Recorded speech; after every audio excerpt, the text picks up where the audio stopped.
This is Mr. Dar's Nights, and tonight I bring you a story that'll make you think twice before ever pulling into a cheap roadside motel again. If you're listening late at night, in the quiet darkness of your room, don't worry. Just remember to check if your door is really locked from the inside. Now close your eyes, take a breath, and welcome to the locked room on Route 22.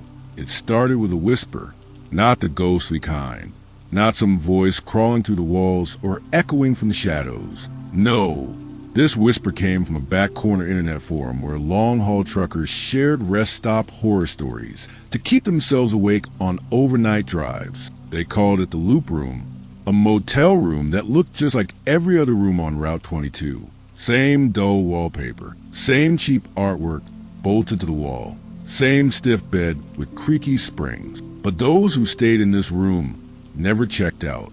Their rigs were always found in the parking lot, engines cold, keys still in ignition, and their doors locked from the inside.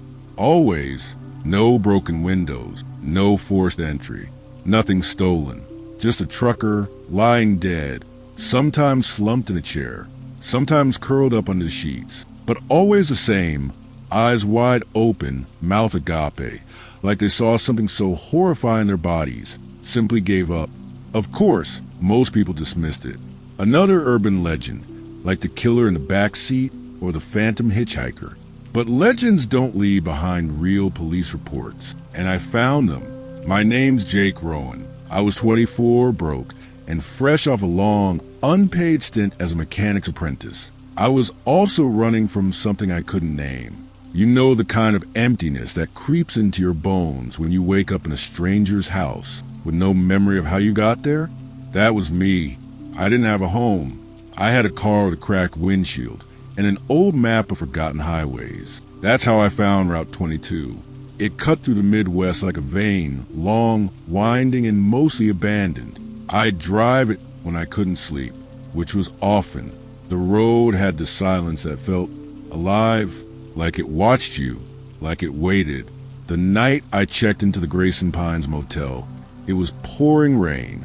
A flat gray sky hung over the fields, and lightning flashed in the distance like God was taking pictures of something awful. I pulled in on instinct. My gas tank was nearly empty. My eyelids were heavy. The motel looked deserted, but the neon vacancy sign buzzed faintly in the window, flickering like it didn't want to admit it was still alive. Inside, the lobby was a time capsule from the 70s. Brown carpet, plastic plants, a cracked countertop with a bell that didn't ring. No one was there. I waited, called out. Just as I was about to leave, a man appeared, silent, pale, and expressionless. He didn't say a word, just slid me a key. Room 9. I asked how much. He tilted his head, like the question was strange, then turned and disappeared into the back. I should have left right then, but sleep won. Room 9 was just like the rumors. Ugly wallpaper, a squeaky bed, stale cigarette smell. The window was cracked open, letting in the hiss of the wind and the occasional slap of rain. And the door, it locked from the inside. A heavy bolt and chain. Still, I clicked it shut, tossed my bag on the floor, sat on the edge of the bed, looked around. That's when I saw it. The blood stain. It was faint, like it had been scrubbed a dozen times, but still refused to leave. Right near the vent under the desk chair, a reddish smear shaped like a handprint, reaching toward the bed. I remember thinking, it's just old. Coincidence. Maybe ketchup. But deep inside, I felt the first ripple of something I hadn't felt in a long time. Fear. Sleep didn't come easy. Every time I closed my eyes, I heard something, scratching in the walls, a faint hum under the bed. At 3:07 a.m., I sat bolt upright, sure someone had whispered my name. The room was empty, but the door, still locked, from the inside. I got up, stumbled into the bathroom, splashed cold water on my face. That's when I saw it. In the mirror, a man, standing behind me, not moving. I spun around. No one there. The air turned cold, freezing cold, like someone had left the window wide open. But when I checked, it was shut.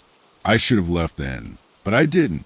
I crawled back into bed, pulled the scratchy blanket over my shoulders, and tried to convince myself it was just my imagination.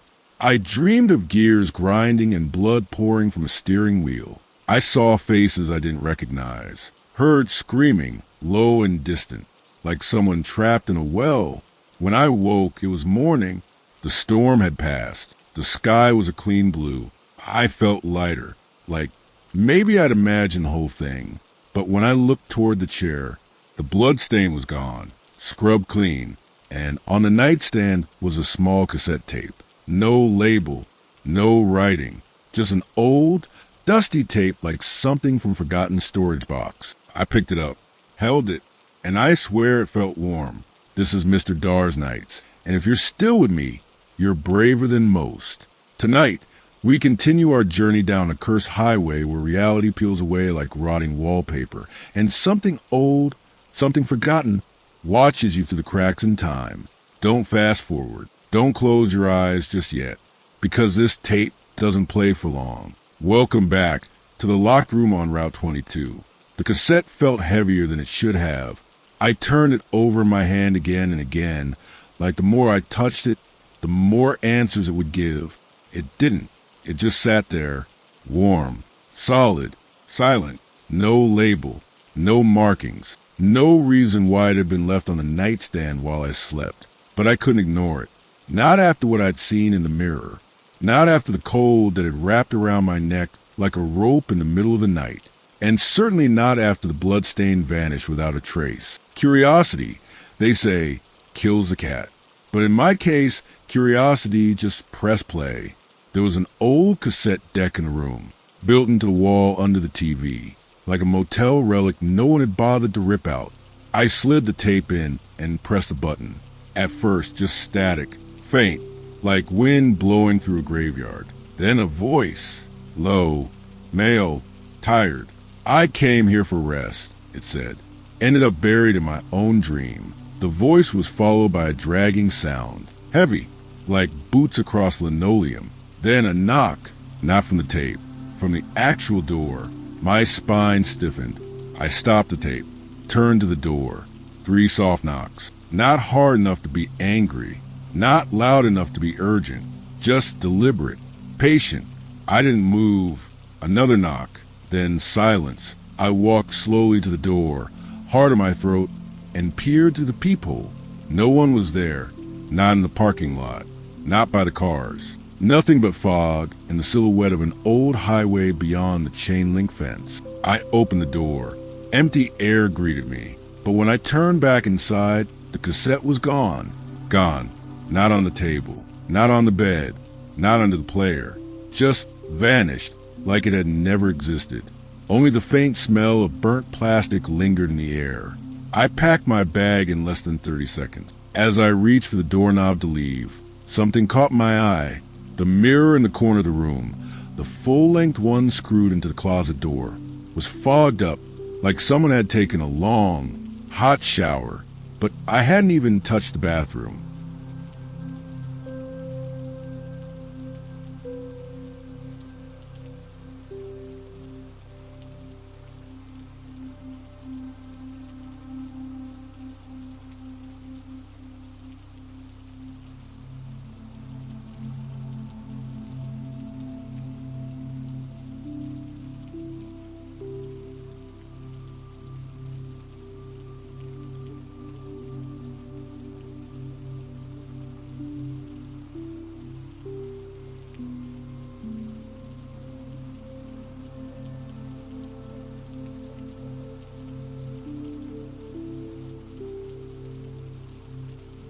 And on the glass, drawn in a fingertip streak through the condensation, were 3 words. You've been here. I didn't wait. I ran, out the door, down the steps, past the empty lobby, into the parking lot. My car was gone. My car was gone. I stood there, alone in the quiet morning, surrounded by nothing but wind and rusted motel signs and empty parking spaces. I should have panicked. But I didn't, because deep down I already knew the truth. I was still in the room, even though I'd left it. somewhere between that cassette tape and those knocks. I never really left. I went back to the lobby. No one at the counter. No bell. No sound. Just a faint humming, like electricity struggling to stay alive. There was a guest book lying open on the counter, a thick leather-bound one. Looked ancient. I flipped through the pages. Names, dates, trucking company logos, all scrawled in pen. But something was wrong. Every page, every single page, had the same room number. Room 9. Dozens, maybe hundreds of people, all checking into the same room. Over decades, the handwriting varied, some messy, some neat, but the dates were scattered, random. 1981, 1994, 1972, 2003, 2019, all signing into the same room. But there were no checkout dates. None. I slammed the book shut and turned to run again, and that's when I saw him. The man from last night. The one who gave me the key. He stood behind the counter now, still as a statue, wearing the same expressionless face. No name tag. No motion. Just staring. But his eyes were bleeding. Thin red lines dripping down his cheeks like tears. And yet, he smiled. Just slightly. I backed away slowly. My heartbeat was chaos. My legs felt heavy, like something unseen was grabbing my ankles, trying to root me to the floor. I need to leave, I said aloud. I'm done. I want out. He didn't answer, just stared. Then slowly, deliberately, he raised his hand and pointed behind me. I turned. The motel lobby was gone. Behind me was the door to room 9, the same faded number, the same rusted doorknob. I opened it. The same room, same bed, same chair, same blood-stained back under the vent, right where it had been the first time. I screamed, out loud, like a wounded animal, because no matter what I did, I was still in the room. The sun had vanished. The sky outside the window now looked wrong, greenish-black, like bruised flesh. I tried the door again. Locked. The chain was on. But I didn't lock it. I didn't. I was sure. Then the phone rang. The old rotary phone next to bed, the one I hadn't even noticed before. It rang once, then again, then a third time. I picked it up. Silence. Hello. I whispered, and then the voice returned. The same one from the cassette tape. But this time, it was me. Sleep, my own voice said. It's the only way back. Then a scream, loud, piercing. Mine. I dropped the phone, looked at the mirror again. This time, I didn't see myself. I saw another man, a trucker, heavy set, balding, wearing a jacket with a patch that read Larson Freight. He was sitting on the bed, staring into the mirror, his eyes wide, lips trembling. Behind him, the closet door creaked open. A black shape emerged, something long, tall, moving wrong, jerky, as if it were skipping frames in a film. It touched him. The mirror cracked, and he vanished. The bed in the reflection was empty. I stepped back, horrified. My chest tightened. My legs gave out. I collapsed on the floor, and that's when I saw the carvings. Under the bed, a message scraped into the wood frame, over and over and over again. Wake up, wake up, wake up, wake up. I shut my eyes, prayed for morning, prayed to be anywhere else. But when I opened them, the room was still there, and the cassette back on the nightstand, still warm, still waiting. This is Mr. Dar's Nights, and if you're still with me, it means sleep hasn't taken you yet. But don't worry, it will, because this isn't just a story. It's a recording, one that plays every night, every hour, in a room that's always locked from the inside.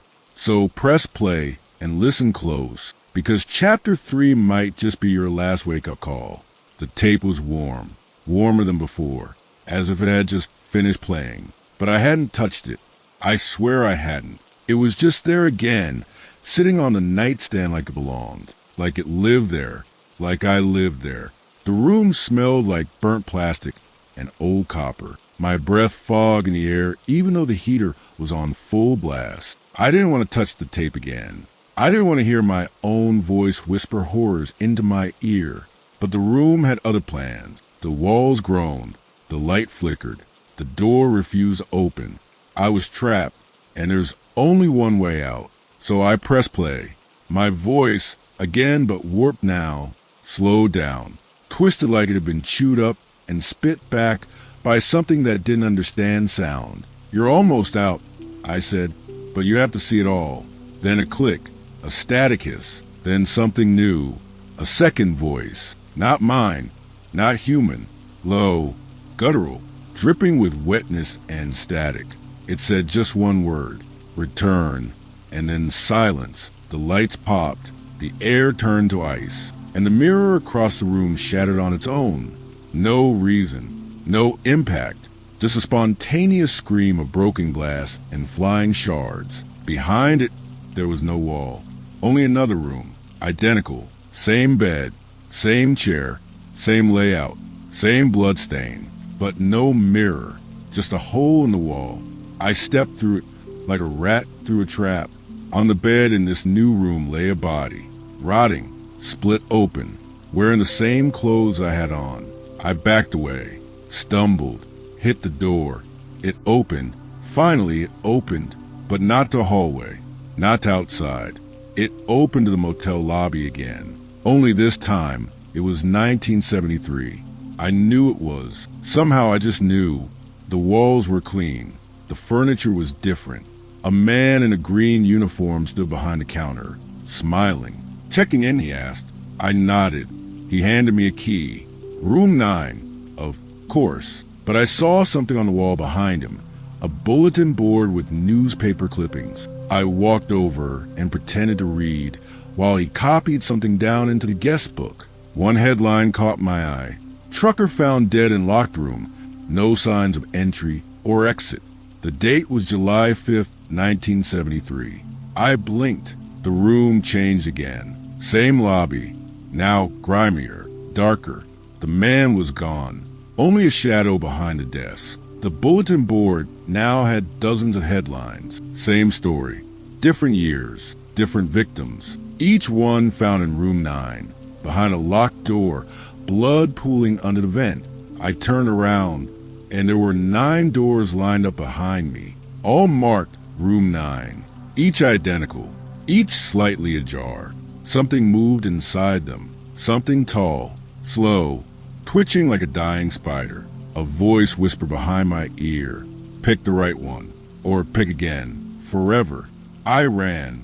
I don't remember which door I chose. It didn't matter, because when I opened it, I was back in the room. Same bed, same air, same stain. The tape was playing again, even though I hadn't touched it. But this time, the voice wasn't mine. It was a woman, soft and sad, humming a lullaby I didn't recognize. Then she whispered, "He won't let you go until you take his place." I didn't understand. I didn't want to, but when I turned around, the mirror had reappeared.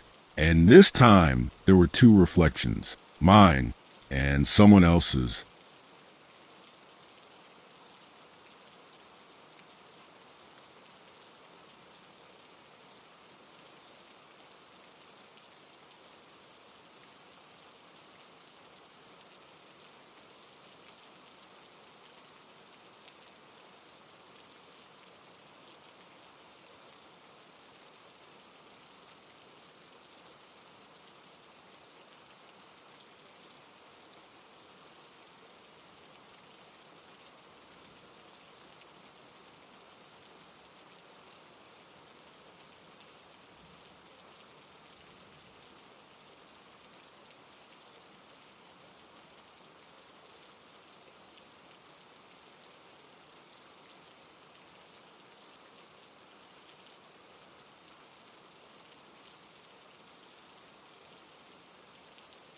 A tall, thin man with no eyes, no mouth, just a slit for a face, like his features had been stitched shut and buried under skin. He raised his hand and pointed to the ceiling. I looked up. There was something written on it, in blood. "You were the first." My knees gave out. Memories that weren't mine flooded in. Hundreds of lives. Truckers, Drifters, travelers, all staying one night, all waking up in room 9, all hearing the tape, all disappearing. And one face behind it all, the man in the mirror, the keeper.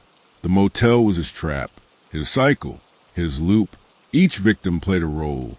Each one became the next. A room of ritual murder locked from the inside, over and over again, until the time loop was complete. And now, it was my turn to become part of the room. But I fought it. I screamed. I punched the walls. I tore up the mattress. I broke the TV, smashed the lamp, pulled the phone from the wall. The lights went out. Total darkness. And then, the tape rewound itself, shrieking, high-pitched, burning hot on the table like a brand. I grabbed it, threw it against the wall. It exploded in sparks and smoke and a horrible scream that sounded like every voice I'd heard since checking in. The room shook. A light broke through the ceiling. A rip in the sky. Like something was tearing through time itself. I saw flashes. The first murder. A trucker in 1958. Strangled in his sleep. The first ritual. A sacrifice. Then another. And another. Until the keeper became part of the room. A ghost. A god. A loop. One that needed blood to stay alive. But the room was crumbling now.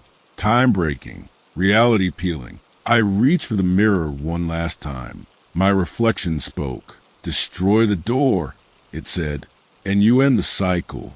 There was only one door left. The original. The one I entered through on my first night. Room 9. I ran to it. It was pulsing now, beating like a heart, covered in names. My name, dozens of times. I picked up the chair and smashed it. Once, twice. On the third hit, the door cracked open. Light poured through, and I fell. I woke up on the side of the highway, covered in dust, my throat raw from screaming. No sign of the motel. No sign of the parking lot. No sign of the blood, or the bed, or the tape. Just empty desert. My car was sitting by the road, keys in ignition, like it had never been moved. I got in and drove. For hours. Didn't stop until I reached the town with people. Light, noise, reality. I didn't tell anyone what happened. Who would believe me? But I never took Route 22 again. I never checked into another roadside motel. And I never listened to cassette tapes. But sometimes, late at night, when I close my eyes, I still hear the voice, soft, bleeding through time. You've been here before, and I know one day I'll go back, because the room is still there, waiting. Story 2. The house that answered back. It started with the sound of breathing, faint, rhythmic, definitely not mine. I was alone. I had just moved into the house on Maple Street, a quiet little cul-de-sac in a town that still had Sunday paper boys and lemonade stands in summer. The kind of place where neighbors mow their lawns in sync and mailboxes are decorated for every holiday. I had no plans to decorate mine. I just wanted quiet. I needed it. After everything I'd gone through, after the divorce, the insomnia, the noise of the city, I needed to reset, to start over. And this house felt like a blank slate. Or so I thought. The day I moved in, the air inside felt stale, still, like time hadn't moved in a long while. There was a smell, faint copper, and something like dust trapped in heat, but I ignored it. The realtor hadn't mentioned any issues, just said it had been on the market a while due to a tragedy. I didn't ask for details. I figured a death or two, natural causes, maybe an overdose. That's what you get when you buy cheap. I didn't care. I wanted silence, and for the first few nights, I got it. Until the fourth night, when I heard the breathing. I'd been lying in bed, reading, no music, no TV, just the occasional bark of a neighbor's dog through my open window. But then, underneath that, another sound, breathing, slow, in, out, like someone just beyond the bedroom wall. I sat up, held my breath, and listened. It stopped.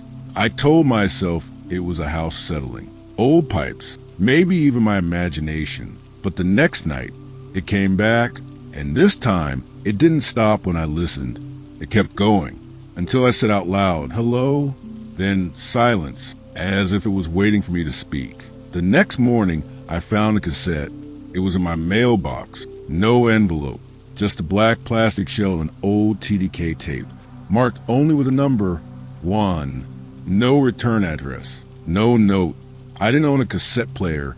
Who did anymore? But there was a thrift shop 2 blocks down, and I found one in their electronics bin for $8. When I got home, I plugged it in, popped in the tape, and hit play. At first, just static, then my voice. The blood is still warm. The screams echo. He's not sorry. He never was. But he will be. I froze. It wasn't just my voice. It was me. Same tone. Same cadence. Like I recorded it while sleepwalking. But I hadn't. I swear I hadn't. Then came the sound of a door opening. Footsteps. A chair creaking. And then a scream. A short, sudden wet scream. Like someone being stabbed mid-breath. Then silence. I rewound it. Listen again. Same exact thing. Word for word. Sound for sound. And then the breathing started again. But this time, it wasn't on the tape. It was behind me. I turned. Nothing there. Just the hallway. Empty. Still. The heater kicked on and I flinched. I laughed at myself. Just nerves. That's all. I hadn't slept much. That was the real horror. Insomnia makes the world shimmer in all the wrong places. Still, I checked the doors. Locked. Checked the windows. Shut. Checked the attic. Empty. But that night, the breathing was louder. Not near the wall this time. Inside the room. I kept the lights on. Sat in bed, holding the cassette player like a weapon. At 3:04 a.m., the lights flickered, then dimmed, then shut off completely. Darkness swallowed everything, and I swear, I heard someone whisper my name. I didn't sleep. When morning came, I checked the mailbox again. Another cassette, this one marked with a 2. I played it immediately. He doesn't know what he's done, but she does. She saw everything from the stairs. Now she's next. My voice again. Then, on the tape, footsteps, a woman's scream, the sound of a child crying. Then 3 slow thuds, like a body falling downstairs. I turned the tape off. This couldn't be real. But then, I remember what the realtor said. A tragedy. I searched the house's address online for the first time since moving in, and there it was. Triple homicide. A man, his wife, their daughter, stabbed, bludgeoned, found in different parts of the house. The bodies weren't discovered for 4 days. Neighbors reported hearing screams, but police found no signs of forced entry. No fingerprints. Only audio tapes left in the victim's own mailbox. I stared at the news article. There was no suspect, no leads, only a strange detail buried halfway through. Audio on the recovered tapes includes a voice that sounds like the husband's, narrating the murders before they occurred. They thought he did it. Of course they did. But that meant, I looked back at the tape. It was in my voice. Again.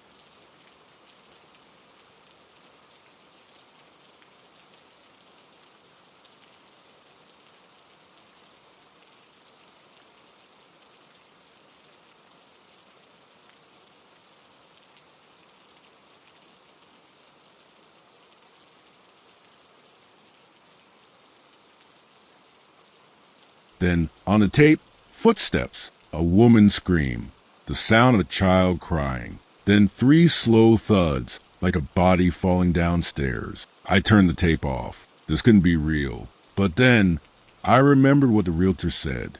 A tragedy. I searched the house's address online for the first time since moving in, and there it was. Triple homicide. A man, his wife, their daughter, stabbed, bludgeoned, found in different parts of the house. The bodies weren't discovered for 4 days. Neighbors reported hearing screams, but police found no signs of forced entry.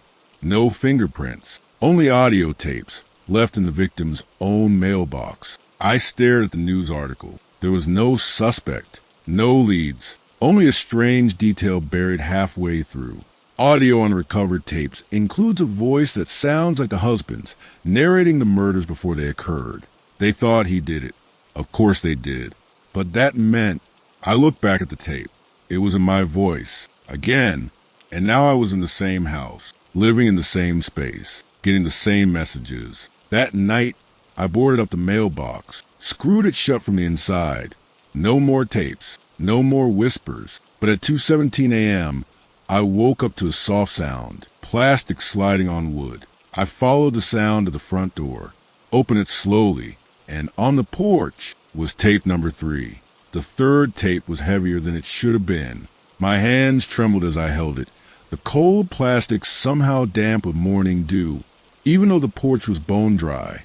Number 3, written in the same scrawled handwriting. No envelope, no explanation, just a promise, a threat, a continuation.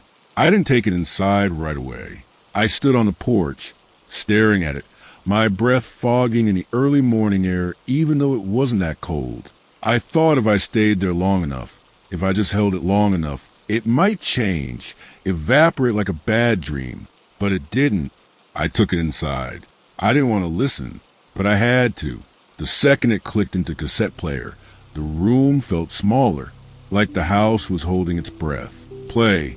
She'll scream again. This time, they'll hear her. This time it won't matter. My voice, but deeper, slower, like I'd recorded it while drugged. He's already in the house. You locked the doors too late. Then the sounds began. Running. Screams. The same female voice as the last tape. But now it sounded like it was coming from inside the walls. I paused the tape. The sound didn't stop. Footsteps right behind me. I turned. Nothing there. No one. Just my reflection in the dark window. Just the shadows. Then the whisper came. Not from the cassette, but from the wall by the kitchen door. Not a whisper, exactly. A soft murmur. Like someone on the other side, trying not to be heard. I stepped closer. Who's there?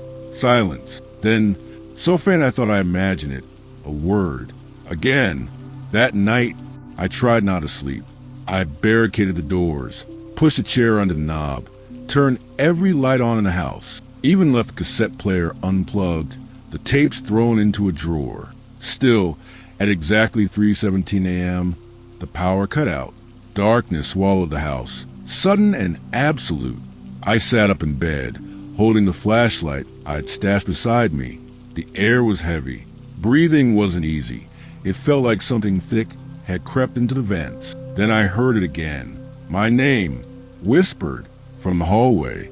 I stepped into the dark, every floorboard groaning underfoot like they didn't want me walking here. At the end of the hallway, the front door opened, a sliver. The wind blew, and on the floor, the tape. Number 4. I hadn't even listened to the third all the way. I picked it up with shaking hands and closed the door, locked it. Then I listened. He doesn't sleep anymore. That's why they came last time. He thought it would stop them. It never does. Then came the recording of something falling, hard, with breaking, a muffled groan, and then a voice, mine, laughing, not like a person, like something mimicking a person. I hit stop. This wasn't real. I looked up. My living room had changed. The photos I hadn't even put up yet, gone. The coffee table I'd moved here last week, missing. My phone, not where I left it. I ran to the bedroom. Different. The curtains were patterned, floral, something I'd never buy. The bed frame was metal now. Wrong. I went back into the hallway. The front door, a different color. I opened it, and there, on the porch, was a woman. She was older, maybe 60s, pale, sunken eyes. She looked surprised. "Who are you?" she said. I stared. I live here. No, you don't. She stepped back, clutched a bag of groceries to her chest. This is my house, she whispered. You're not real. Then she blinked and was gone. I swear to you, just vanished. No sound, no fade. One blink and gone. And suddenly, the door was closed again, locked from the inside. And behind me, the cassette player started playing by itself. I turned around slowly. The tape spun, even though I hadn't touched it. Then the speaker crackled. It happened here. Again, again, again.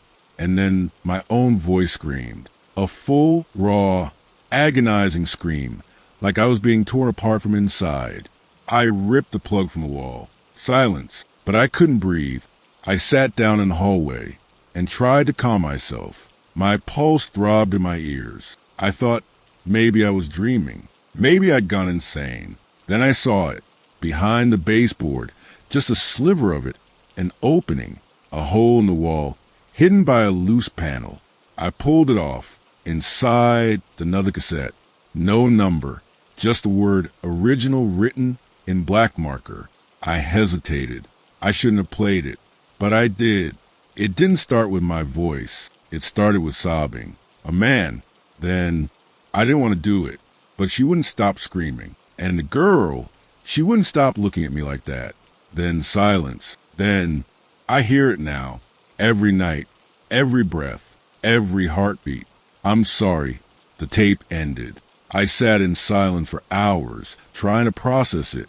The breathing returned. This time, I didn't move. I listened, and for the first time, I realized it wasn't breathing. It was mimicking breathing, pretending to be human. Something was in the walls, something that wasn't alive but wore the memory of voices like clothing. And now I had mine. That night, I set every tape on fire in the backyard. They didn't burn. They melted, dripped, but when I checked the next morning, they were back in the mailbox. All of them, unmarked, just black plastic, waiting. I went online desperate, searched everything, audio ghosts, haunted recorders, voices from the walls. I found nothing, until I stumbled on a blog post from 7 years ago.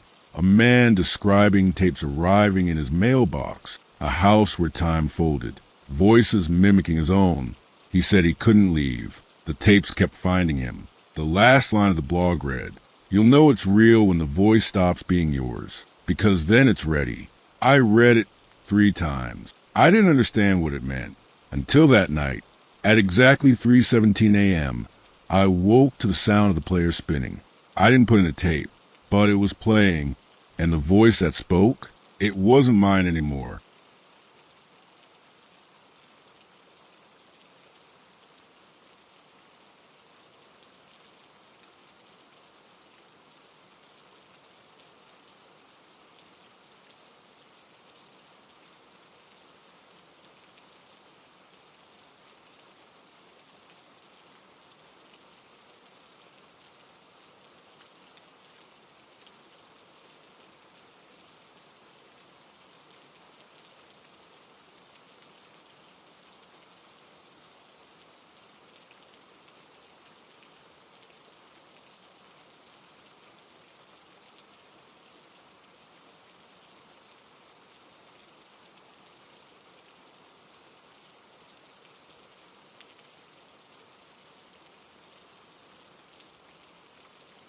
Previously, we followed a man spiraling deeper into the mystery of a house that whispers back, where audio cassettes predict murders, and the voice behind him is his own.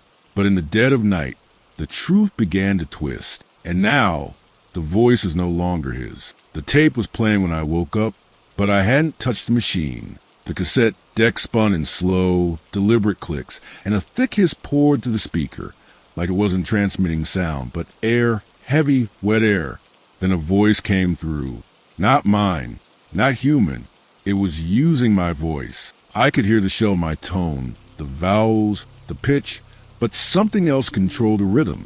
The pauses, the silences between words were too perfect, like they'd been measured. Then it spoke. "You are the last recording." I stood frozen, the bedroom lights flickering.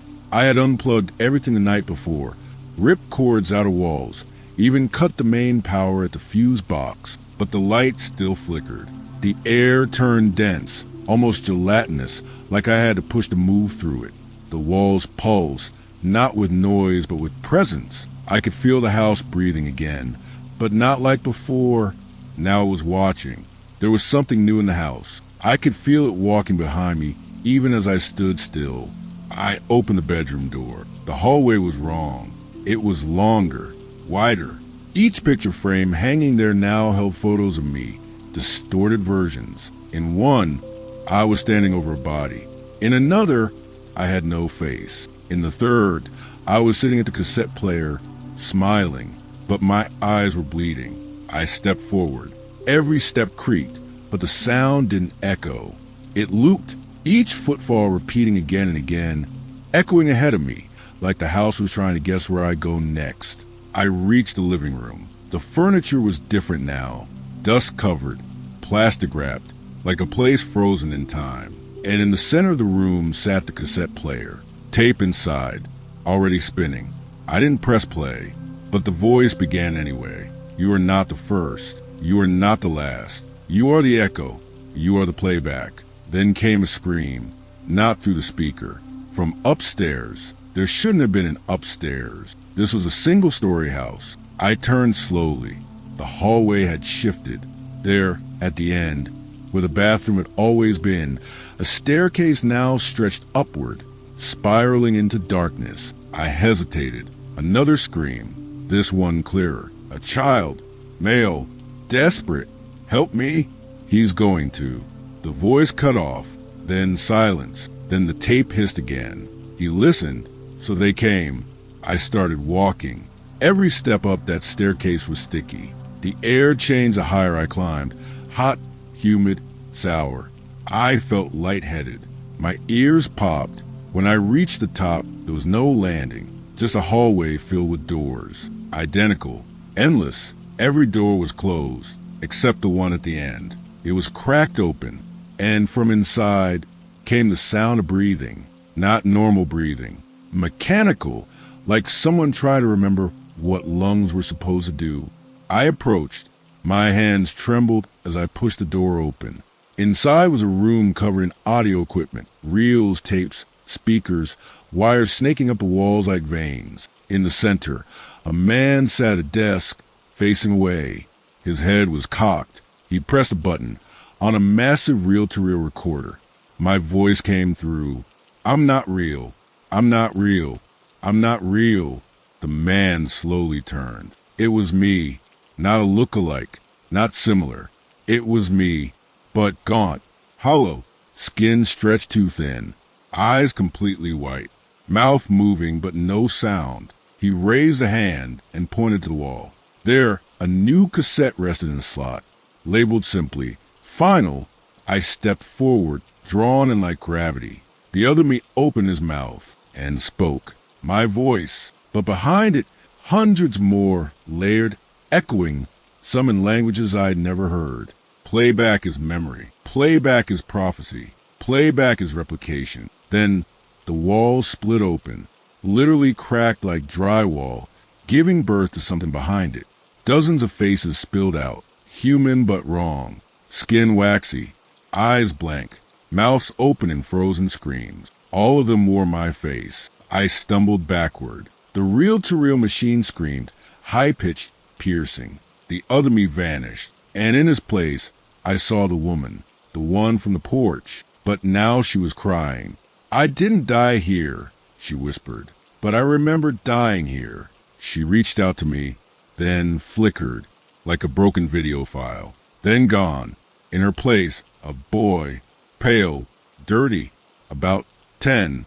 He opened his mouth to speak, and from his throat came the same scream from the tapes, then static, then darkness, total, suffocating black. I was no longer in the room. I was in a box, tight, cold. Then I realized I was in the tape, not metaphorically. I was inside the sound. I could feel myself stretching thin, turning into noise. Every thought I had became a waveform. Every memory, a low hum, And outside, I heard something press play. You've arrived. My voice. No, the voice. The one that used mine. It wasn't a spirit. It wasn't a demon.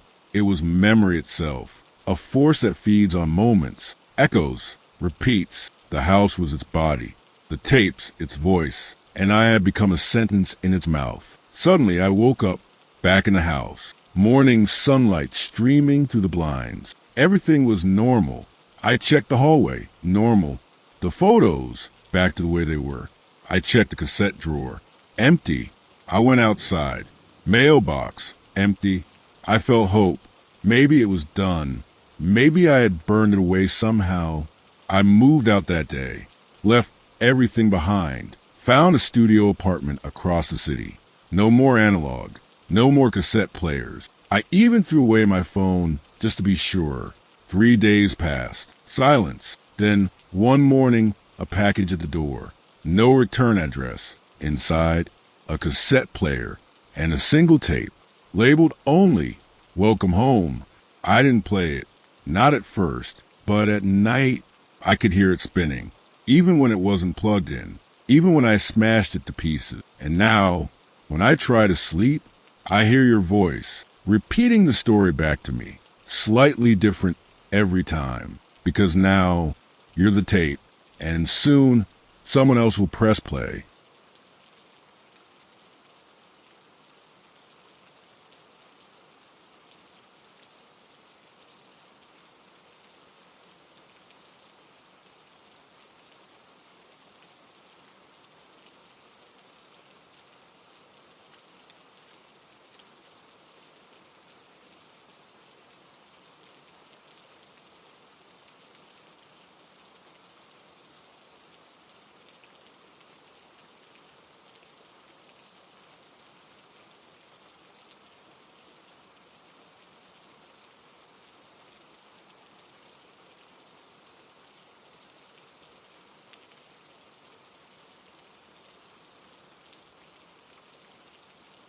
Story 3.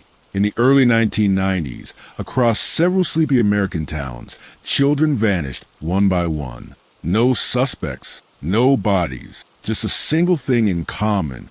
They all watched Channel 13. You see, it wasn't listed in TV guides. Your antenna had to catch the right frequency, usually past midnight. That's when Mr. Sleep came on, a man in a porcelain white mask with no eyes, speaking in lullabies, whispering, "Follow the signal," and then they were gone. And now, after 30 years of silence, someone is broadcasting again, and the kids are vanishing again too. But what happens when someone finally follows the signal all the way to the end? That's what you're about to find out. So lay back, dim the lights, and listen closely, because the static is calling. They say the human brain can detect a signal buried in noise, like picking a whisper out of a hurricane. That's how Channel 13 worked. It was never meant to be found, until I did. I was 9 when my cousin Andy vanished. 1993. He was spending the summer with us in our quiet little town in Vermont. He was weird in that cool way, always playing with old radios, taking apart Walkmans, recording over VHS tapes with random static just to see what was hiding in the gaps. He called it Ghost in the Fuzz. Then one night he stayed up late, said he was going to record something important, something he heard through the noise. The next morning, Andy was gone. No footprints, no forced doors, just a faint humming from the old box TV in the den. The screen showed nothing but static, but the volume was turned all the way up. I was too young to understand most of it, but I remembered the feeling, like someone had climbed inside the house through the airwaves. They found his VCR tape later, unlabeled, damaged, just 10 seconds of footage. A white mask, a whisper, "Hello, little sleeper, it's time to dream," and a flickering logo in the bottom corner, CH13. After that, no one talked about it. Andy became a runaway. The tape vanished, and I grew up trying to forget. But trauma's funny like that. It doesn't vanish. It just reboots. 30 years later, I'm a sleep technician. Weird, I know. I spend my nights monitoring people's brainwaves at a private sleep lab just outside of town. It's quiet, sterile, perfect for insomnia patients and people with night terrors. 2 weeks ago, a new kid arrived. Tyler, 10 years old. Night terrors so intense he'd stop breathing in his sleep. His parents said he'd been talking to someone through the TV. Someone named Mr. Sleep. I laughed, not because it was funny, because I hadn't heard that name in 30 years. That night, I stayed past my shift, hooked Tyler up to the EEG, dimmed the lights, watched the lines dance across the monitor. At 2:13 a.m. exactly, the waves changed. Not random, not REM, patterned like a transmission. Then Tyler started whispering, not in his voice, deeper. He said, "Follow the signal, find the dreamers." Then he smiled, wide, toothless, and flatlined. No heartbeat, no breath. 10 full seconds of clinical death. Then his heart kicked back. He sat up, looked straight at me, and said, "You're next." He passed out. I didn't sleep after that. I went home, dug through my storage unit, found my old TV. No HDMI, just antenna. And a tape deck. I connected it. No signal. Until I turned the dial all the way to 13. My screen blinked black. Then the image faded in. A small stage. Wooden. Curtains red like velvet. And a man in a white mask standing still as a mannequin. Behind him, children, 7 of them, all silent, all staring forward. And a voice. "Hello, little sleepers. Mr. Sleep is back." I ripped the cord out, but the screen stayed on. Only now, the camera was zooming in on the children. Each face was familiar. One of them was Andy. He hadn't aged a day. I smashed the screen. The lights flickered, and the TV whispered, "See you in the static." I reported it the next day. No one believed me. Not the lab, not the police, not Tyler's parents. But they did believe me when Tyler disappeared, right from his bed. No windows open, no security footage. Gone, just like Andy. The security monitor in the lab was frozen on one image, channel 13, and a date, April 17th, 2025. Tomorrow. That night, I went back to lab. Alone, I hooked myself up. Heart monitor, EEG, full scan. I connected the antenna and turned to channel 13. The static hissed like breathing. Then the screen lit up. Mr. Sleep stood on stage again.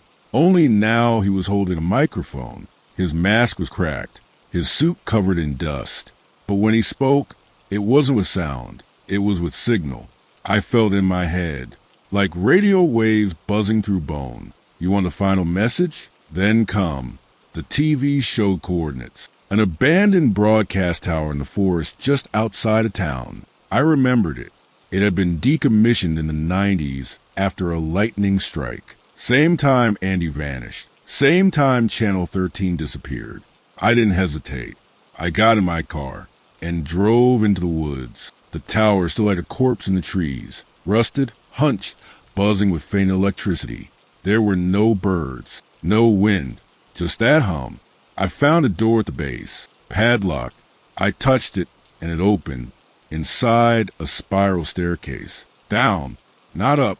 The stairs led into the earth. The walls covered in childlike drawings, stick figures on the TVs, houses on fire, masked faces, and the words, "Follow the signal. Dreams are better than waking. Mr. Sleep saves." At the bottom was a room, lined with TVs, all playing static, and one chair, with straps. I sat. The screens blinked. Then the show began. Mr. Sleep stepped onto the stage once more. But this time I was there. I could feel the cameras on me. And from somewhere behind, a soft whisper. The broadcast never ended. You just stopped watching. And the last thing I saw before everything went black was Andy standing behind Mr. Sleep, pointing at me and smiling.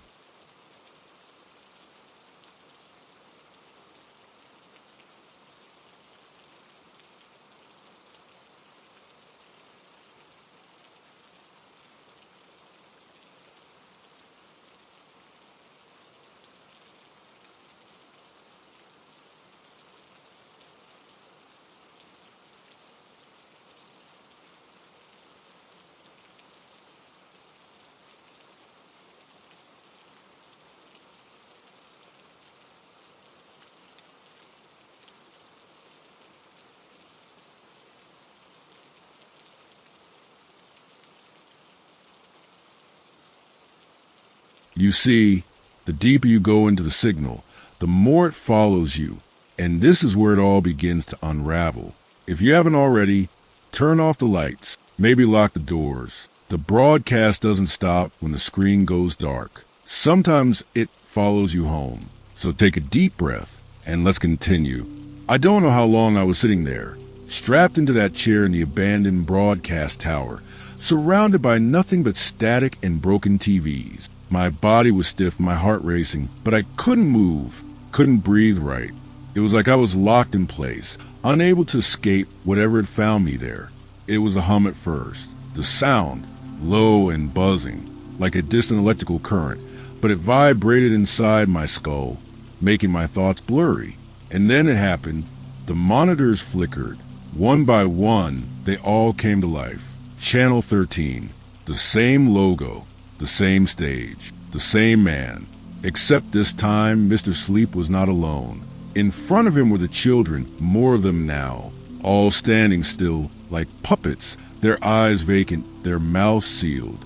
But this time, they weren't staring at the camera. They were staring at me. It was like they could see me through the static, their faces trapped in that eerie half-light. And then I heard something that chilled my blood. A whisper. The voice sounded like it was coming from the very walls. 1,000 voices, all at once. You shouldn't have come. You shouldn't have looked. I tried to move, to scream, but my body wouldn't obey. I was frozen in place, trapped in a chair, my eyes wide and my heartbeat echoing in my ears. The lights on the monitors flickered, distorting the faces of the children. They were fading in and out like ghostly shadows, their eyes slowly turning black, hollow, staring straight through me. I felt my chest tighten. My breath came in short gasps. The signal was inside me. I couldn't look away. The screen blinked once, and then the scene changed. Now, Mr. Sleep was standing alone on stage, his white mask cracked even more, jagged lines running down his face. His eyes were gone, just dark holes where they used to be. His mouth twisted into a smile. It was the same smile I had seen on the tape, the one Andy left behind. "They're waiting for you." Mr. Sleep's voice echoed through the static, louder this time, like it was vibrating through my bones. They always were. The camera zoomed in on him, his mask warping like it was melting. His words continued, his voice distant and distorted, but every syllable reverberated deep inside me.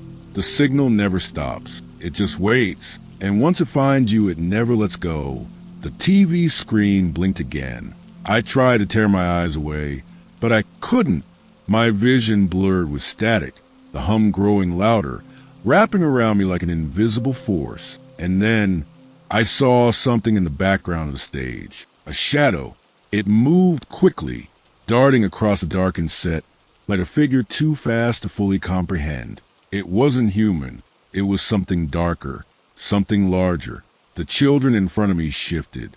They jerked to life suddenly, like marionettes, their limbs snapping into place with a horrific crack. They began to chant, their voices melding into a single eerie hum. Follow the signal. I could barely hear them over the static, but it was enough to break me. The room around me seemed to fade, the walls blurring into nothingness. The air turned cold, as if the temperature was dropping by the second. My fingers tingled with a numbing chill. My heart pounded so loudly in my ears that it drowned out everything else. And then, from the corner of the screen, I saw it. The logo, Channel 13. But this time, the numbers weren't static. They were moving, sliding. I blinked, trying to focus, and then it hit me.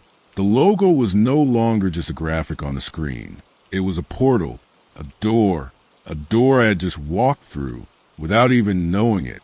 The children on stage stopped chanting, all at once, and they turned.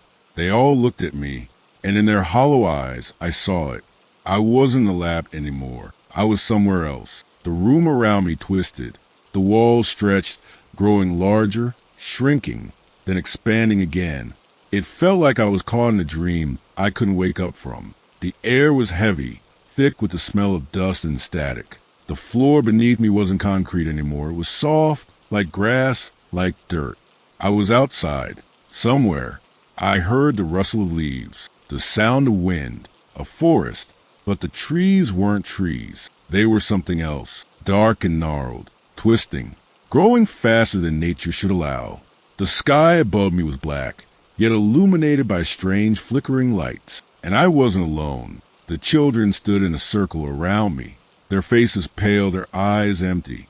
They didn't move. They didn't speak. They just stared. I tried to speak, to scream, but my voice was swallowed by the static. "You've joined the dreamers." A voice came from behind me. I turned. Mr. Sleep was there, standing under a tree, his cracked mask reflecting the faint glow of the flickering lights above. His mouth didn't move, but the words came through the air, clear and cold. "This is the signal, little sleeper. Welcome to the end." Suddenly, I realized what they were all waiting for. I was one of them now, a dreamer, and the static was coming for me. The screen blinked. The connection was lost. I woke up in the chair. The broadcast tower was gone. The monitors were dark. The door was still open. I wasn't sure if it had ever been real, or if I had just crossed into a place where the dream and the waking world could no longer be separated.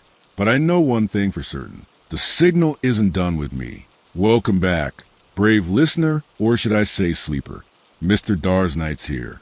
You've made it this far, and I'm both impressed and worried. Because now, things aren't just eerie.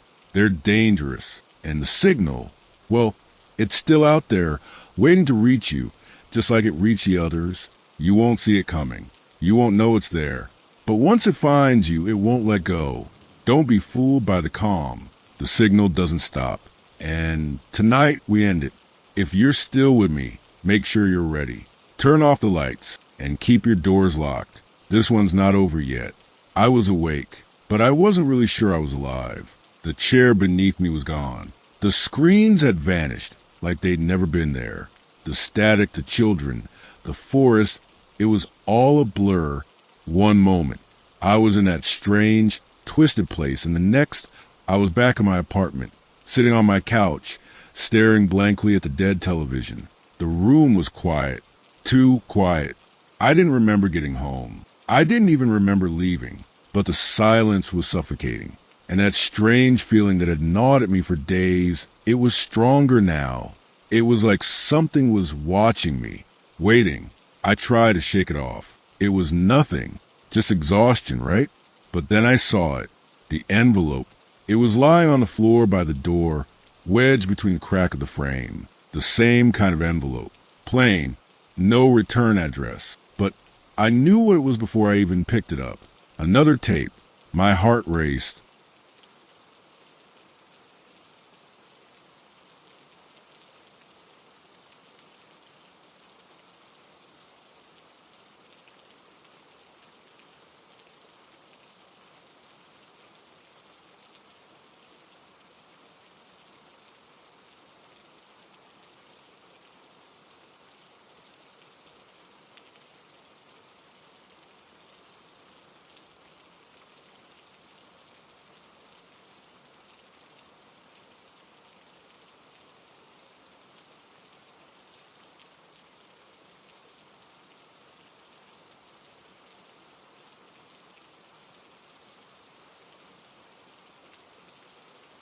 I wanted to ignore it, to throw it away and pretend none of this was happening. But the curiosity gnawed at me, the pull.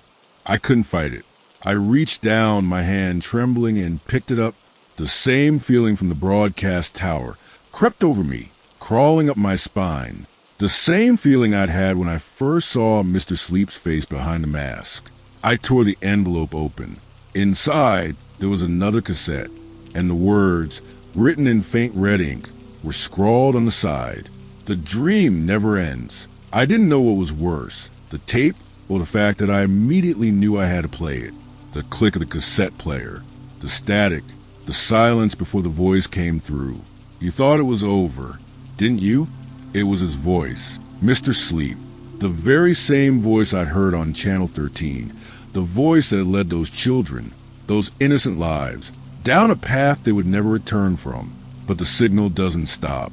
It never ends. It moves. It shifts. It finds its way into every place, every home, every person who listens. I slammed my hand onto the stop button, but it didn't matter. The voice kept coming through, louder now, like it was inside my head. You're just like them now, a sleeper, trapped in the dream. The static intensified, making it hard to breathe. The air growing thick with suffocating pressure.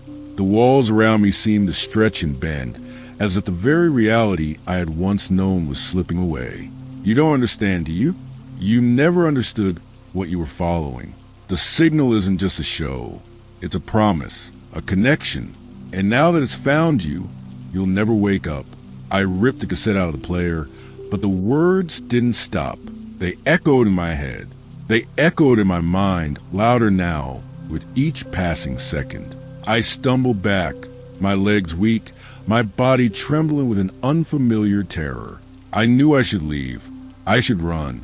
But no matter how hard I tried to move, the air around me felt too thick. My feet wouldn't obey. It was like the room itself was pulling me in. You followed the signal. Now you belong to it, and you'll never escape. Suddenly, the lights flickered. The temperature dropped. My breath fogged in the air as though the very atmosphere around me was changing. I tried to scream, to shout, but the words wouldn't come. They're waiting for you. All of them. The dreamers. You will join them soon. The room around me twisted. The walls groaned, creaking as if they were alive, shifting, warping, becoming something else entirely. The TV turned on by itself, flickering to life with Channel 13's logo, a distorted, warped image, bleeding static across the screen. I could hear them, the children, in the static, their voices rising in a chorus. Follow the signal. I was there again. The forest, the black trees, the children, standing still in the shadows. And Mr. Sleep, looming over them all, his mask cracked open like a grotesque smile. You're one of us now. I could feel it, the dream wrapping around me, pulling me deeper into the abyss. But then, a thought pierced through the fog. This isn't real. I had been here before.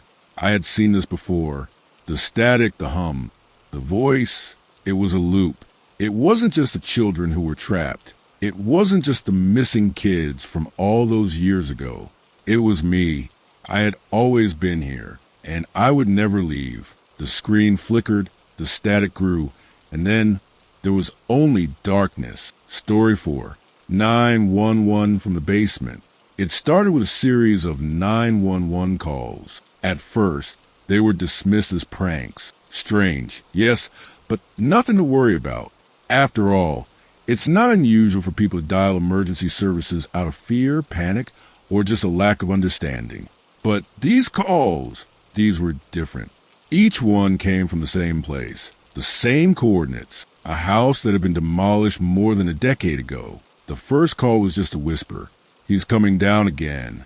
No context, no explanation, just the terrified voice of a child, trembling on the line. The dispatcher at the other end assumed it was a glitch. It happened, right? Wires cross. People make mistakes. But then came the second call. It was nearly identical. He's coming down again. This time, the child sounded even more frightened. You could hear the panic in their voice, the sound of footsteps, the subtle creak of a door. Then silence, nothing more. The third call came just days later, again from the same location. The dispatcher this time did not hang up as quickly. A house long abandoned, one that had been reduced to nothing but a memory. And the message, it was the same. He's coming down again. The voice, it wasn't just a whisper anymore. It was pleading, desperate, almost as if the child on the other end of the line knew something far worse was coming. Something that had been waiting for far too long. It wasn't long before someone who should have been on call to handle routine matters, began to investigate. And that someone, well, he was me. I was a rookie cop, my first year in the force. I thought I had seen everything, but I hadn't seen anything like this. I was called into the station late one night. A file had been opened on those strange calls. They were considered nothing more than weird anomalies, but for some reason, they stuck with me. Maybe it was the voice of the child. Maybe it was the fact that the calls kept coming from a place that didn't even exist anymore. So I was given a simple task: go to the old site, see if anything was left, investigate, and report back. I had no idea what I was walking into. When I arrived at coordinates, I found nothing but an overgrown lot. The kind you see when a building has been torn down years ago. Tall grass, a few scattered bits of concrete, and wood that remained, remnants of the house that once stood here. The wind blew through the trees. The only thing I could hear was the rustling of leaves and the distant chirping of crickets. But as I stood there, something didn't feel right. The calls, the voice, he's coming down again. The words echoed in my head like a mantra I couldn't shake. It felt like they were warning me. But about what? A child? An old house? What was the connection? I pulled out my flashlight and began to scan the area. There wasn't much to see, but as I moved further toward the middle of the lot, I noticed something strange. A patch of grass, unnaturally flattened. The soil underneath was disturbed, as though something had been hidden there. My heart skipped a beat. Without thinking, I dropped to my knees and started to dig, pulling the grass apart, my hands shaking. The sound of my own breath filled the air, the only noise in the otherwise still night. And then I found it, a metal hatch, rusted and old, but still unmistakable. It was a trapdoor. I stood over it, staring down at it for a long moment. My mind raced. What was this? Why had no one ever reported this before? How could it be here, buried under the grass, in a place where there shouldn't be anything? I reached down, gripped the handle, and pulled.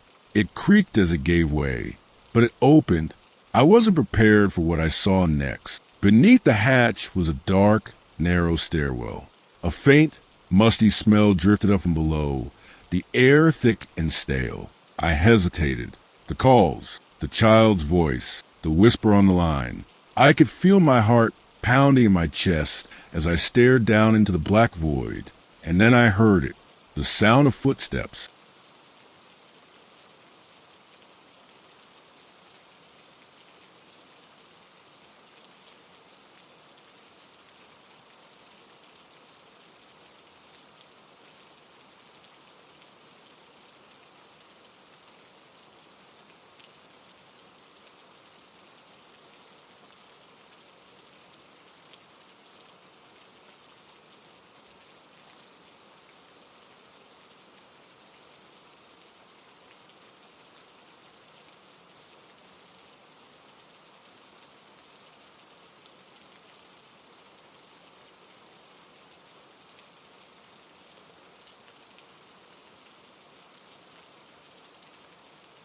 Heavy, slow, deliberate footsteps coming from below.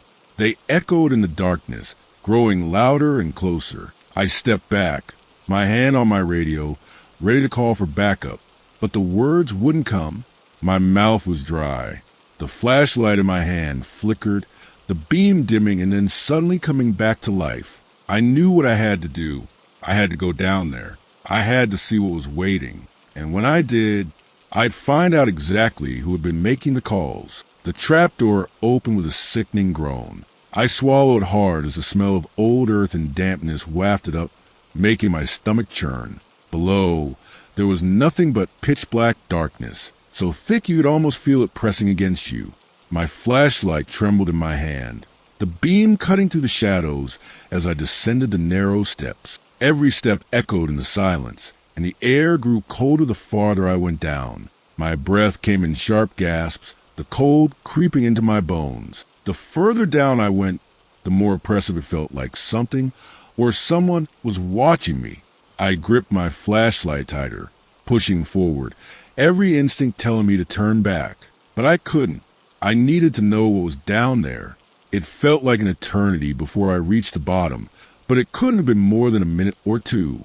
I stood in the doorway of what looked like an old basement, untouched by time. Dust motes hung in the air, and the place smelled of mildew and decay. Cobwebs clung to the walls. The floor was littered with broken furniture and boxes, all abandoned. Then I heard it, a whisper. At first, I thought it was my imagination, maybe the wind, but then it came again. He's coming down again. The voice, that voice, the same one from the 911 calls. The child's voice. But this time, it wasn't on the phone. This time, it was right here. I froze, my breath caught in my throat. My flashlight flickered, casting strange shadows on the walls, making everything look distorted and alien. I spun around, trying to locate the source of the voice. There was no one there. No one at all. Just a damp, dark air and a feeling of being utterly alone. Except I wasn't alone, was I? I stepped deeper into the basement, my flashlight sweeping over the walls, looking for any sign of life or death. My mind raced, the voice still echoing in my head, sending a shiver down my spine. Who was the child? Was it someone who had been lost here? Was it just a trap, a trick to lure me deeper? The whispers grew louder. He's coming down again. My heart began to pound in my chest. The voice was coming from somewhere deeper, from the farthest corner of the basement.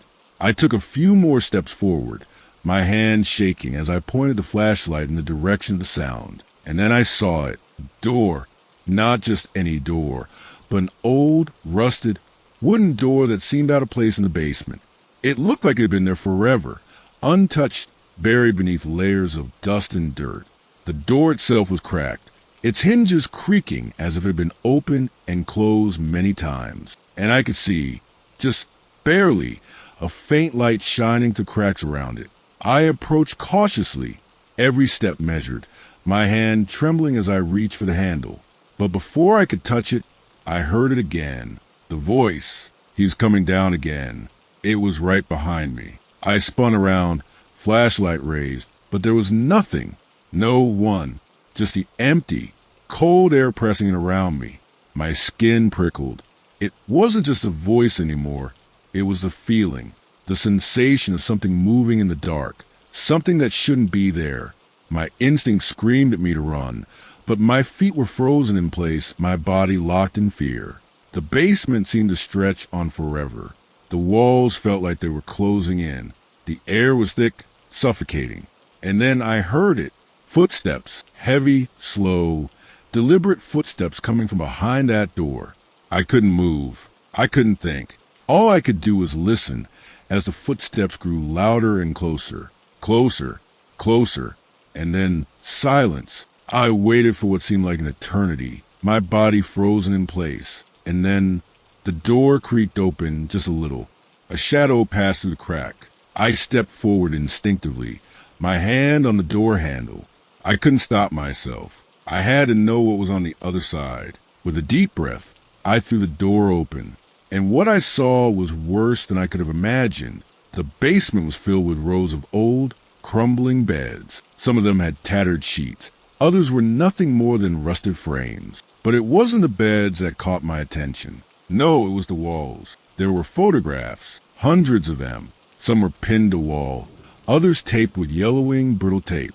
The faces in the photos were all children, children who had vanished over the years. But there was something even more chilling about these photographs. Each of them was torn. Each of them had been marked with red X's, and some even had dates scribbled on them, dates that didn't make sense. And then I saw it. At the far end of the room, near the corner, was a child's chair. The chair was old, cracked, and worn, but it was the object on it that made my stomach twist. A small radio. The kind of radio a child would have, brightly colored, scratched and worn from use. The static was loud, screeching through the speakers. The sound filled the room, sharp and jarring. And then came the voice again. He's coming down again. This time, it wasn't just a whisper. It was a command. And that's when I realized the truth. The voice wasn't coming from a child in the past. It was coming from me. The radio hissed with static, the sound piercing to the cold air of the basement. I stood frozen, staring at it, knowing the truth now. The voice, the whispers, the footsteps, it had all been leading me here, to this moment. My heartbeat thundered in my chest, and I could feel the sweat dripping down my neck. Despite the chill in the air, I reached forward, hand trembling, as I turned the radio dial, trying to silence the eerie voice that still lingered in the air. But as I did, The room seemed to darken, the shadows creeping along the walls, suffocating the light from my flashlight. The whispers grew louder, then sharper, like fingernails scraping against glass. And then there was a voice unmistakable, yet distant and wrong. "He's coming down again." I recoiled, stepping back, my breath caught in my throat. This wasn't just a voice on the radio. This wasn't some trick or hoax. It was real, and it was coming for me. I turned the dial again, the static growing louder as I tried to escape the voice. My mind raced, the terror setting in deeper with each passing second. How could this be? How could I be hearing my own voice, speaking words I hadn't said, words I couldn't even remember? "He's coming down again." But this time, there was something different. The voice wasn't just repeating the same words over and over. It was getting closer. The static buzzed violently, like a storm in my ears. I couldn't think straight. I couldn't breathe. The air in the room was thick, with a presence I couldn't explain. Suddenly, my flashlight flickered and died, plunging the basement into absolute darkness. My heart skipped a beat, and I stood there, paralyzed, my mind racing with the terror of being blind in the dark, unable to see whatever was coming. Then I heard it again, the footsteps.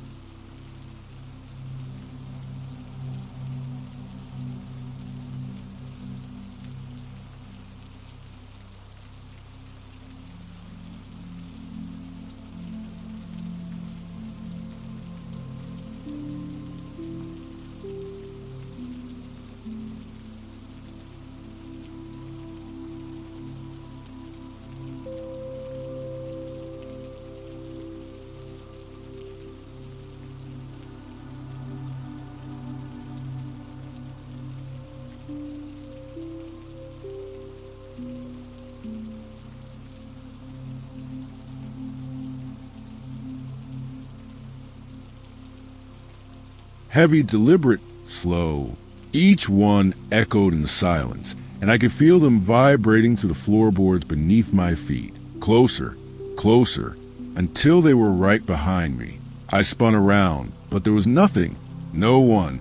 The room was empty, just the cold, damp air and the broken furniture scattered across the floor. But then, the floor beneath me groaned. I stumbled backward, my hand reaching out, grasping for something.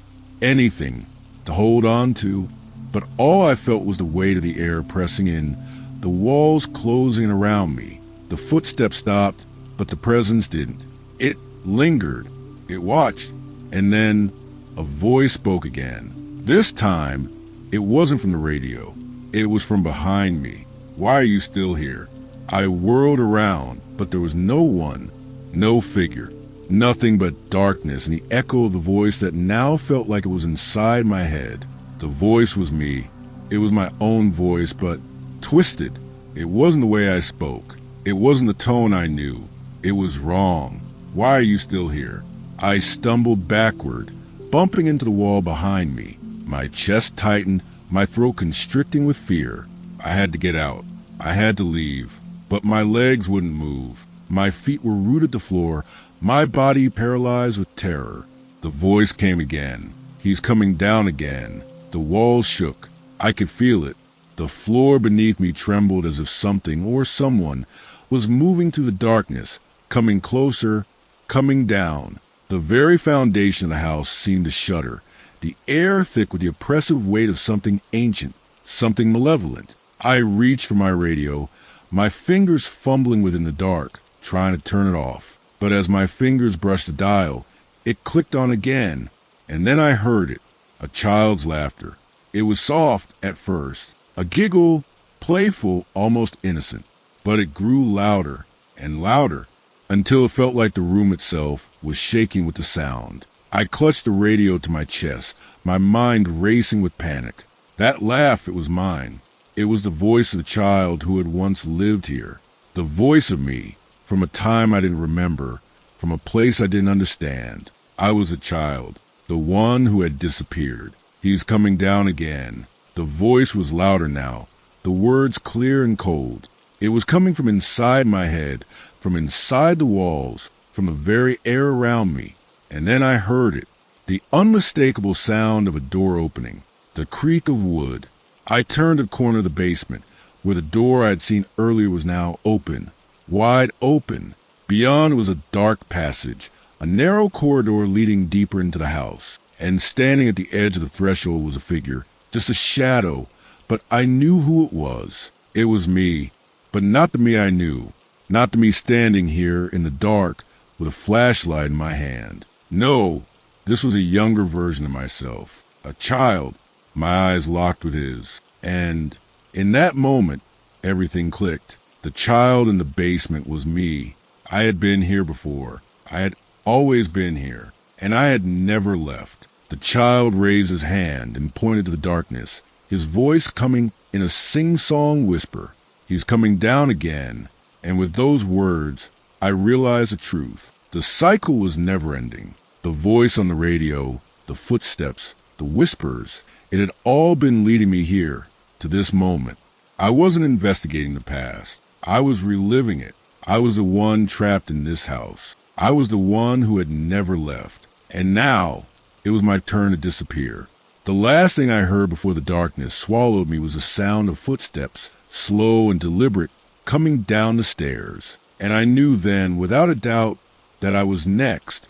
Story 5. The silent class of 1987. The thrift store was a labyrinth of dusty shelves and forgotten relics, all waiting for someone to take them home. A misplaced memory, an old photograph, the kind of thing you might glance at and wonder about for a moment before moving on. But there at the back of the store, beneath a stack of old textbooks and vinyl records, a particular object caught the eye of Ethan Cole. A yearbook. Nothing special about it, except for one small detail. The cover. It was black, with a gold embossed title that read simply, Class of 1987. Ethan's fingers grazed the edges of the worn book, feeling a strange pull. It was a kind of pull you couldn't explain, like you were being guided, almost forced to look inside. He opened the yearbook, flipping through pages filled with smiling faces, faces that, despite their cheerful poses, seemed eerily still, silent, unwilling to reveal the truth behind their smiles. It was the last page that caught his breath. A photograph of the class, everyone, standing together in their graduation caps and gowns. But there was something wrong about it. The students weren't arranged in the usual row upon row, as if posing for a regular photograph. No, these faces seemed trapped, as if the photo had been taken at a moment when they weren't ready to smile, or maybe when they weren't even alive. Ethan leaned closer, the hairs on the back of his neck standing on end. He scanned the names beneath the faces, but there was something strange. No matter how hard he searched, no one in the yearbook seemed to match anyone from his town. There was no record of a high school in the area that had graduated a class in 1987. His fingers ran down the list of names, and then he stopped. A name stood out. Jason Blake. The face next to the name was that of a boy with jet black hair, a sharp jawline and cold, empty eyes. Ethan felt a shiver creep up his spine. Something about that face, the blank expression, felt too familiar for comfort. He snapped the book shut with a loud thud, his heart racing. What the hell? He muttered under his breath, standing in the middle of the dimly lit store. He glanced around, but no one else was nearby. But the yearbook remained in his hands, like it had been waiting for him. Ethan couldn't shake the feeling that something was watching him, something that had been dead for years. The next few days passed, but the yearbook wouldn't leave his mind. Something about it gnawed at him. It wasn't just the eerie faces or the odd lack of records. No, it was the idea of this class of 1987 that seemed to stretch out in all directions, like a dark thread woven through time. Ethan had seen plenty of strange things in his career as a podcaster, but this felt different. This felt personal. He started digging into the mystery, researching the names in the yearbook. His fingers flew across the keyboard, scanning through old records and death notices, trying to connect the dots. But every search came up empty.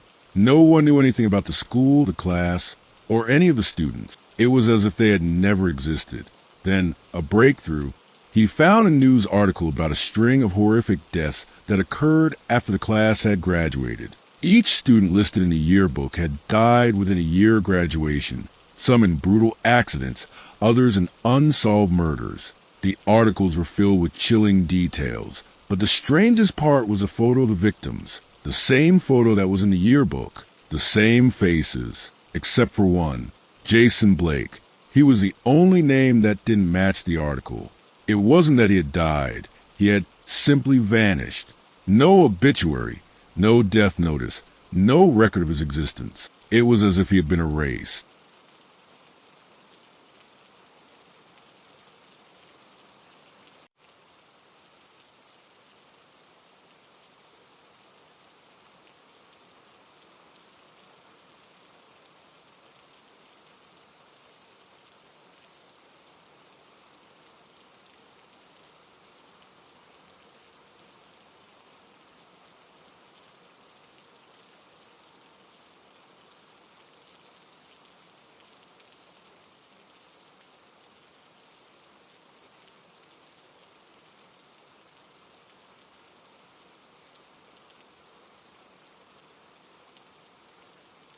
Ethan's heart thudded as he stared at the screen, the room around him growing colder. He clicked on the next link, a local forum discussing the class of 1987, and then his blood ran cold. The thread had been created just weeks ago, with a single question at the top. Does anyone remember the class of 1987? The first few responses were innocuous enough, but then came the one that caught his attention. Jason Blake. You look just like him. Ethan froze, his fingers hovering above the keyboard. His reflection in the screen seemed to distort, the outline of his face blurring into something unrecognizable. He hadn't uploaded a picture anywhere on the site, hadn't even mentioned his name, yet the stranger had known exactly who he was. The words burned into his mind. Jason Blake. You look just like him. Ethan's breath quickened. How did they know? How could they know? He ran a hand over his face, trying to calm the rising panic. This was ridiculous. It had to be a coincidence. There were plenty of people with dark hair and sharp features. But deep down, he knew this wasn't just coincidence. This was something far darker. The truth began to swirl in his mind, an image of a person he couldn't quite remember, but whose face seemed to haunt his every thought. Jason Blake. He had no memories of him. None at all.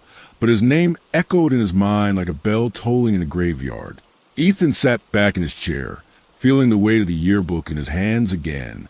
He was the last one. He was Jason Blake. And if the past was any indication, he was about to die. Ethan couldn't shake the sensation of being watched. It wasn't just a strange comment on the online forum. It was a feeling that he was walking in someone else's shoes, stepping into a life that wasn't his own. Every time he closed his eyes, the image of Jason Blake's face would surface, as if it were trying to pull him deeper into its shadow. Who was he? How could he possibly look like this person? And why was he feeling such an overwhelming sense of déjà vu? He sat at his desk, staring at the screen, the news articles and forum threads still open. The comment on the forum kept echoing in his mind. You look just like him. He had no more. Ethan started digging deeper. He searched for more information on the mysterious class of 1987, but each lead only took him further down a rabbit hole. He discovered an old high school yearbook photo of Jason Blake that had been posted online by an anonymous user. The face was the same as the one in the book, a young man with jet black hair, sharp features, and eyes that seemed to stare into the abyss. But there was something wrong with the image, something that made his heart skip a beat. The eyes, those cold, empty eyes, seemed to follow him. They weren't just photographs. They were alive. Each of the students in the yearbook had died within a year of graduation, but there was no record of their deaths beyond a brief mention in the local news. No details, no closure. It was as though someone or something had swept them all away. And now, Jason Blake, who had vanished without a trace, was staring back at him. But why? The deeper Ethan dug, the more the pieces didn't fit. He found himself revisiting the thrift store again, retracing his steps to the dusty shelves where he had first discovered the yearbook. The store was as quiet as it had been before, the musty air thick with forgotten history. He made his way to the back, where the old books and relics stood stacked in haphazard piles. His hand hovered over the spot where he'd found the yearbook. He almost didn't want to touch it again, but something was pulling him. When his fingers brushed the cover, a jolt of static seemed to zap through him, as though the yearbook itself had been waiting for him to return. He opened it once more, staring at the pages, and there was again the photograph, the class of 1987, their blank faces staring out at him. But something was different now. As he flipped through the pages, a small scrap of paper fell from between the pages. Ethan unfolded it, and his eyes widened as he read the single line scrawled in messy handwriting. "It's happening again." The words hit him like a punch to the gut. He didn't know who had written it or when, but he could feel the coldness in the ink, as if the note had been penned by someone trapped in time, a prisoner of the past. His fingers trembled as he held the paper, and his mind raced with questions. Was this a warning? Or had he somehow become a part of something much bigger than himself? He stared at the note, his heart pounding. It's happening again. But what did that mean? Before he could make sense of it, his phone buzzed. The number was unfamiliar, but he answered it anyway. "Hello?" Ethan's voice was shaky, the dread creeping back in. There was no answer at first, only the sound of static crackling through the line. Then a voice, deep distorted, like a whisper from the past. "Jason Blake." The voice rasped. "You were supposed to stay dead." Ethan's blood ran cold. The voice on the other end was unmistakable. It was the same voice he had heard in his nightmares, the same voice that had spoken his name. "Who is this?" Ethan demanded, his grip tightening around the phone. "What do you want?" There was a long pause, followed by a low chuckle that sent chills down his spine. "You should have never found the yearbook," the voice hissed. "Now you'll be just like the others. Trapped. Forgotten." The line went dead. Ethan stared at the phone in disbelief. He had heard the voice clearly, but it wasn't a voice from the present. It was as though it was coming from somewhere far away, a place he couldn't reach, a place he didn't belong. His mind raced, his pulse quickening. He tried to rationalize it. Was this some kind of prank?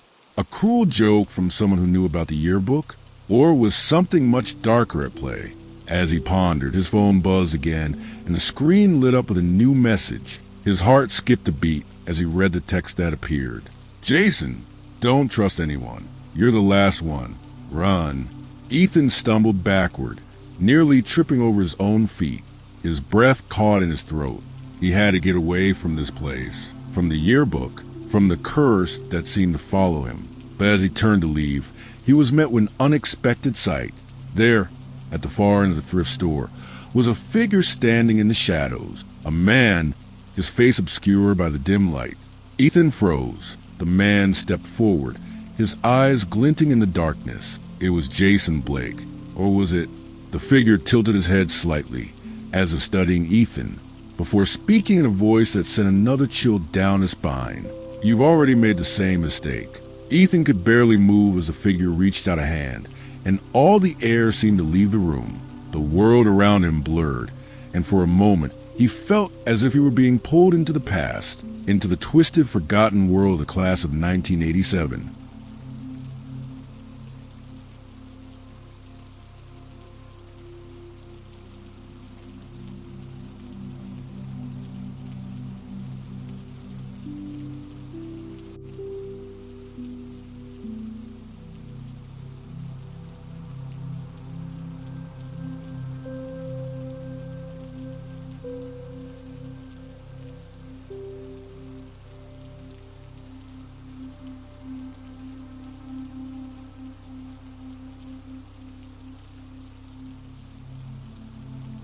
Ethan stood frozen in the middle of the thrift store, the shadows of the room seeming to stretch toward him, pulling at the edges of reality. The figure in front of him, Jason Blake, stepped forward again, the chill of the room making his breath visible in the dim light. But the more Ethan stared at him, the more he realized something was deeply wrong. This man, he wasn't real, not in the way people were real. Jason Blake's eyes, those cold, hollow eyes, seemed to flicker like the dying embers of fire, as though they weren't entirely present. They stared through Ethan into him, as if seeing not just a body he inhabited, but something deeper, something that existed in a time long past. "You've made the same mistake," the figure repeated, its voice flat and devoid of emotion. Ethan's heart raced as the cold sweat dripped down his back. His mind screamed for him to run, to escape, but his legs refused to obey.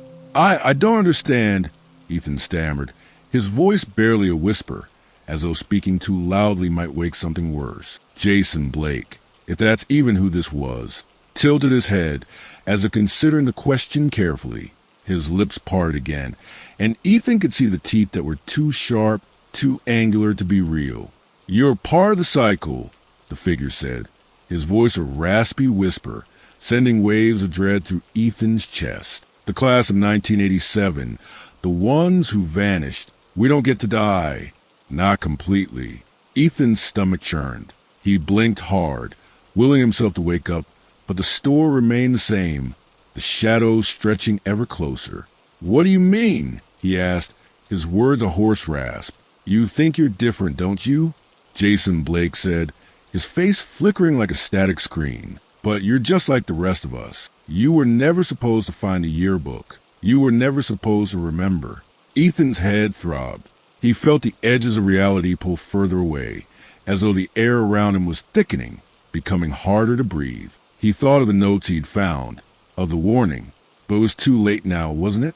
Jason's face twisted into a grimace, his form now standing unnaturally still. "You thought you were looking for answers. You thought you were unraveling a mystery.